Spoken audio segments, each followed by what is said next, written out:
దేవరాగం జ్ఞానయోగం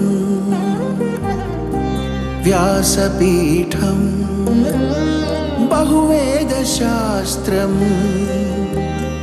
బోధామృతహిత శ్రీమన్నారాయణం శివగౌరీ సంభాషిత సకల పురాణం అష్టాక్షరి పంచాక్షరి మంత్రావరణం అఖిల దేవతా సంస్తుతి పారాయణం జయ మంగళకరమీ ప్రవచన శ్రవణం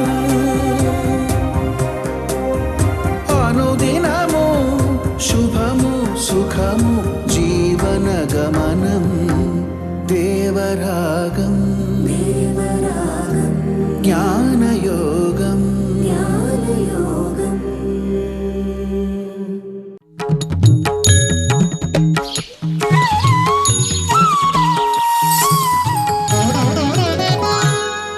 ఆపదామపహర్తారం దాతారం సర్వసంపదాం లోకాభిరామం శ్రీరామం భూయో భూయో నమామ్యహం.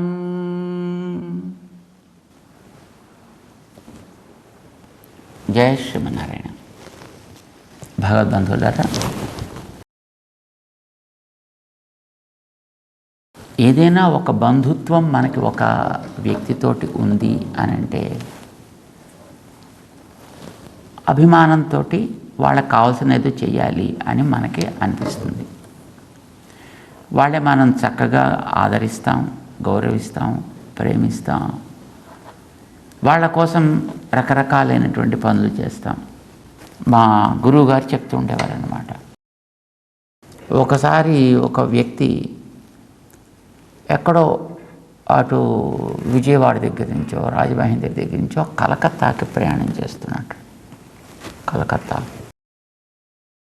సరే, ఆ ప్రయాణం చేస్తూ ఉండేటప్పుడు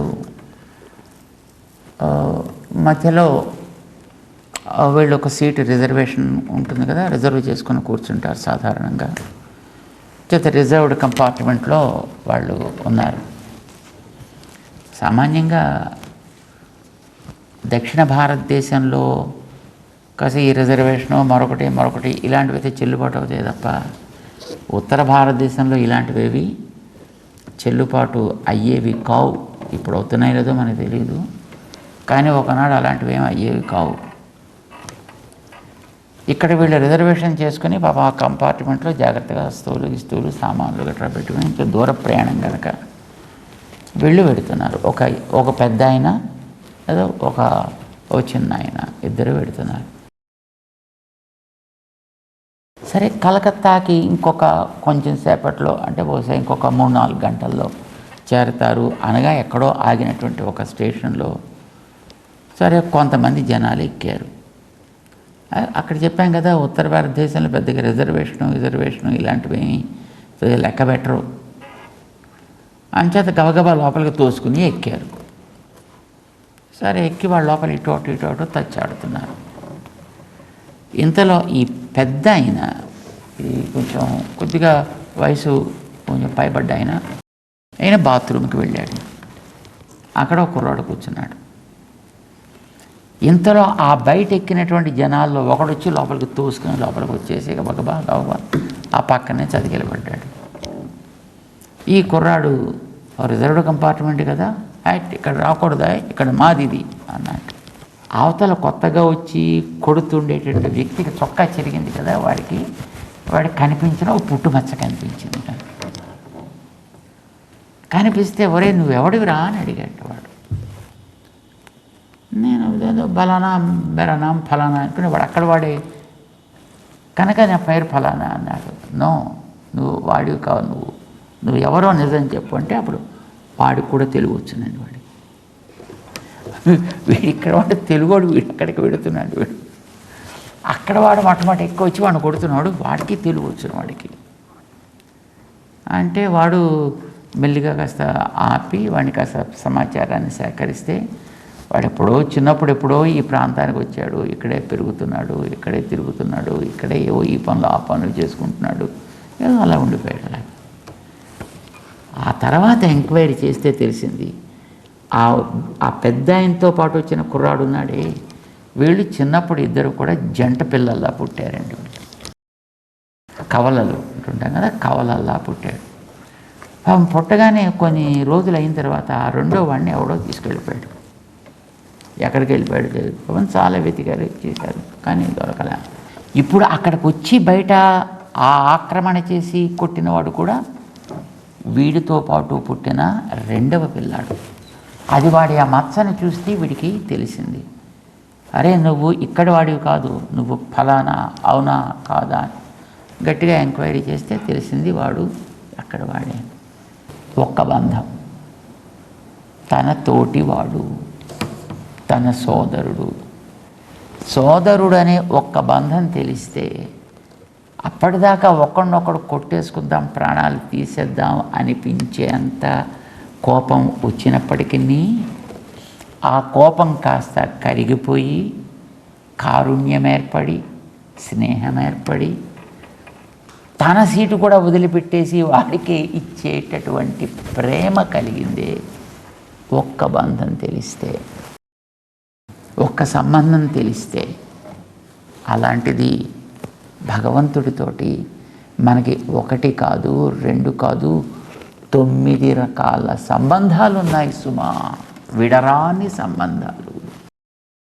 అది మనం మర్చిపోయి ఈ లోకంలో పడ్డాం. ఎప్పుడో తప్పిపోయాం, ఎప్పుడు తప్పిపోయామో మనకి తెలియదు.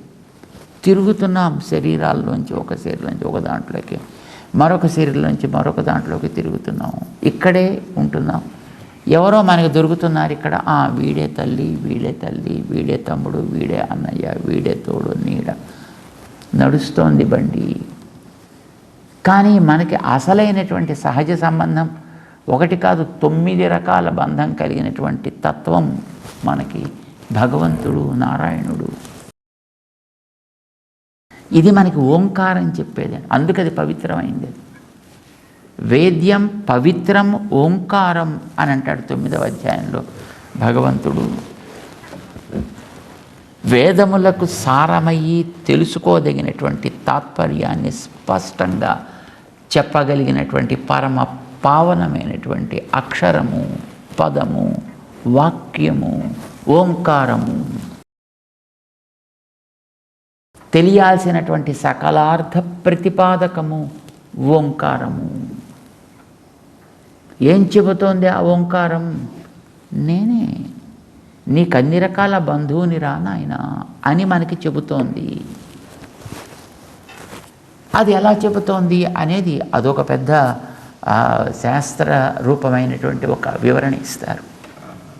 అందులో అకారం ఉంది, ఆ ఉ మా అని 3 అక్షరాలు అవి కలిసి ఉన్నప్పుడు అది ఆ ఊ కలిపితే ఓ అవుతుంది, అది చివర చేరిస్తే ఓం అవుతుంది. అది కానీ దాన్ని మనం జాగ్రత్తగా మళ్ళీ విడదీస్తే ఆ, దాని తర్వాత వచ్చే ఉకారానికి మధ్యన కొరకు అని చెప్పేటువంటి ఒక చతుర్థి విభక్తి ఒకటి ఉందండి.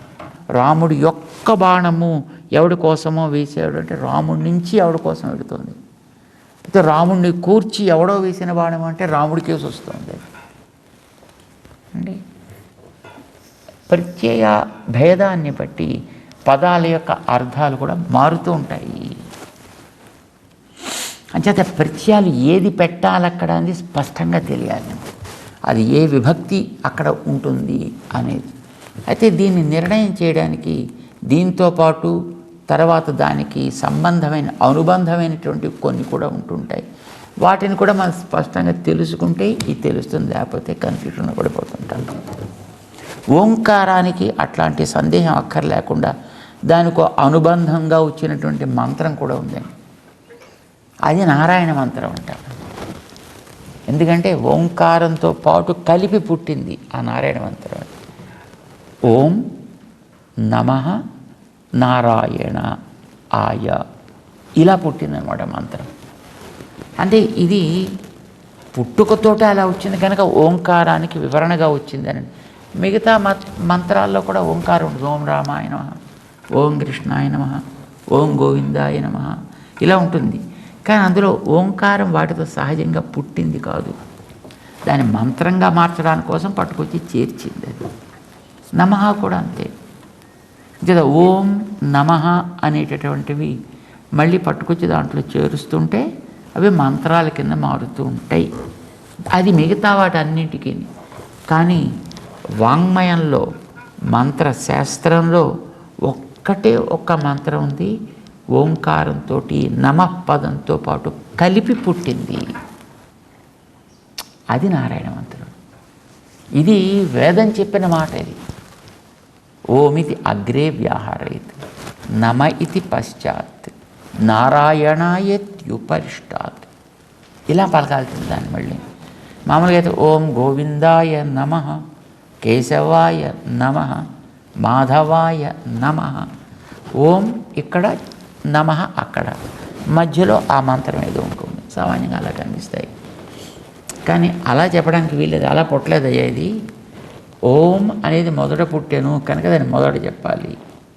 నమ ఇతి పశ్చాత్ తర్వాత వెంటనే నమః పదం పుట్టింది కనుక నమః పదం రెండవదిగా చెప్పాలి. నారాయణాయేత్యుపరిష్టాత్ వీటి తర్వాత నారాయణాయ అనే అక్షరం పుట్టింది కనుక పదం, దాన్ని ఆ తర్వాతే చెప్పాలి. ఇది ఆర్డర్. నీ ఇష్టం వచ్చినట్టుగా ఓం నారాయణాయ నమః అని చెప్పుకుంటానంటే చెప్పుకోవచ్చు, దాన్ని మంత్రం అని అనం, నామము అని అంటాం. నామం అంటే నీ ఇష్టం, మంత్రం అంటే నియమంతో ఉంటుంది. అంచేత నారాయణ మంత్రం కావాలి అంటే ఈ నియమంతో ఉండాలి. 1, 2, 3 ఓం నమః, ఆ తర్వాతనే నారాయణాయ అనేది రావాలి. నారాయణ యా అని రావాలండి. అది 5 అక్షరాలుగానే ఉండాలి. మళ్ళీ వీడిష్టం వచ్చినట్టుగా ఏదో నారాయణ నారాయణ నారాయణ నారాయణ నారాయణ అంటే తప్పేం కాదండి, అది కూడా మంచిదే. కానీ మంత్రంలో వచ్చేటప్పుడు మాత్రం అది నారాయణ య అనేది కూడా వస్తుంటేనే అది మంత్రం అవుతుంది. నేను చెప్తే ఏందండి అలాగా, మీకేమో అడ్డొచ్చిందా, మీకేమైనా కోపం ఎందుకు రావాలి దీంట్లో అంటే, నాకు కోపం రావడం కదా, ఇన్ని అక్షరాలతోటి దీన్ని పలకాలి అని చెప్పేశారు. అది కూడా వేదమే చెప్పేసింది. ఎందుకంటే కొంతమంది నారాయణ పదాన్ని రకరకాలుగా వంకర టింకర్లు చేసినటువంటి ప్రబుద్ధులు ఉన్నారండి. ఎలాగా అంటే నారాయణాయ నారాయణాయ ఇలా చేసిన వాళ్ళు కొంతమంది ఉన్నారు. నారాయణాయ అని వెలిగించారు కొంతమంది, లేదు కొంతమంది నారాయణ అని ఆపేశారు కొంతమంది. అలాగే మన ఇష్టం వచ్చినట్టు చేయడానికి వీల్లేదా. ఓమిత్ ఏకాక్షరం, ఓం అనేది ఒక అక్షరం, నమ ఇది 2 అక్షరే, నారాయణాయేతి 5 అక్షరాణి. అది నారాయణాయ అనేది 5 అక్షరం. అంతే తప్ప నా ఇష్టం వచ్చేట్టుగా నారాయణాయ విడదీసుకుంటే అలా కదండి వస్తుంది, రావచ్చు.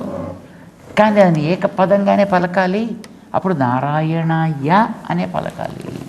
అందుకే నారాయణ విడదీయడానికి వీల్లేదు అని వేదం స్పష్టం చేసింది. మొత్తానికి ఏతద్వై నారాయణస్య అష్టాక్షరం పదం, ఎవడైతే పలకాలనుకుంటున్నాడో సవ్యంగా వాడు 8 అక్షరములు కలిగిన దానికి కానీ ఇలా పలకాలి. అది ఓంతో కలపాలి, నమఃతో కలపాలి, నారాయణాయితో కలపాలి, కలిపి 8 అక్షరాలు చేయాలి.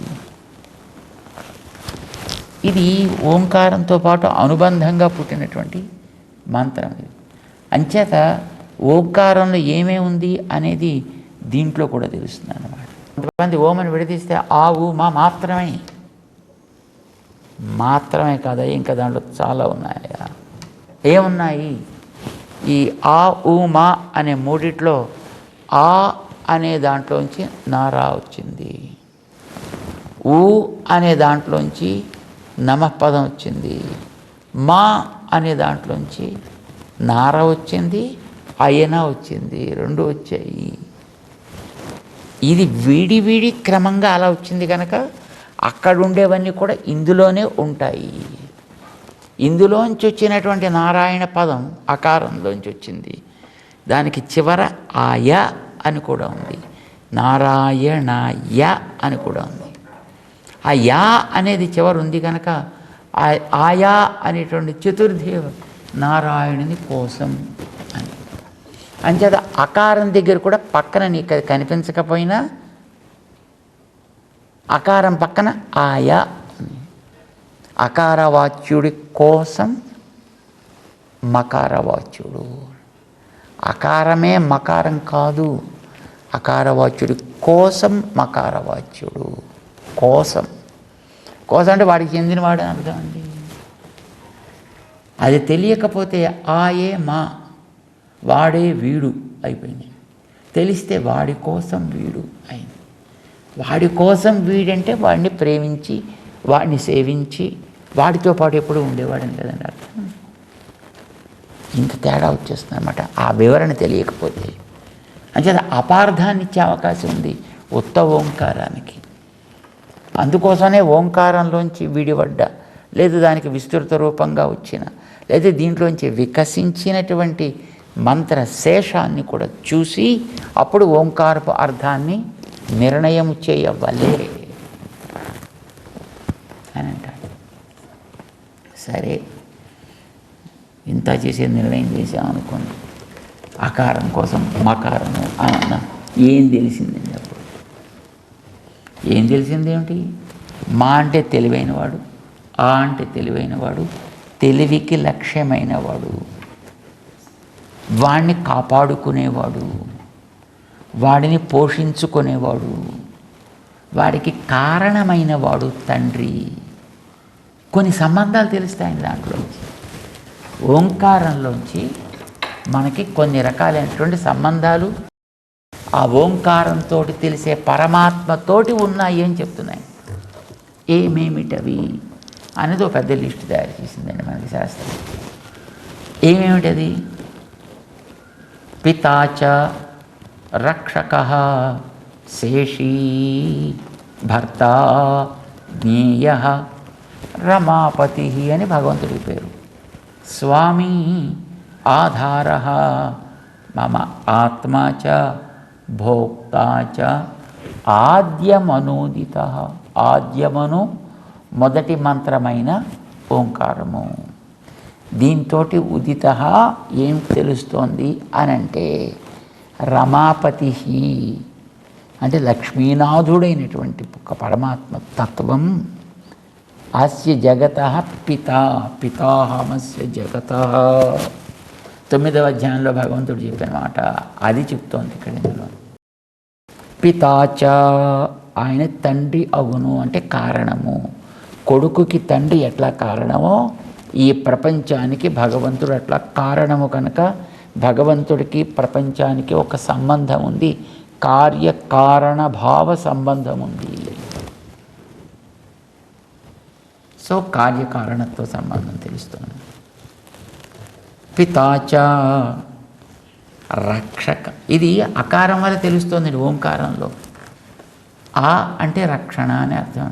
అవ రక్షణే అని ఒక ధాతువు. రక్షించువాడు, వాడు రక్షించువాడు అయినప్పుడు రక్షణకి లొంగి ఉండేవాడు ఎవడో ఒకడు ఉండాలి కదా, ఉంటే కదా వాడు రక్షకుడు అయ్యేది.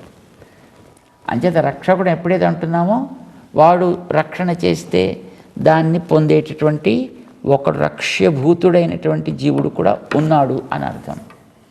ఉన్నాడని చెబుతోంది అక్కడ మకారము, వాడు అన్నమాట. ఆ తర్వాత రక్షక, ఆయన రక్షకుడు అంటే వీడు రక్ష్యభూతుడు కనుక రక్షక భావ సంబంధం చెబుతోంది. మధ్యలో ఊ అని ఒకటి ఉంది చూడండి, ఇది ఏ అని చెప్తుంది.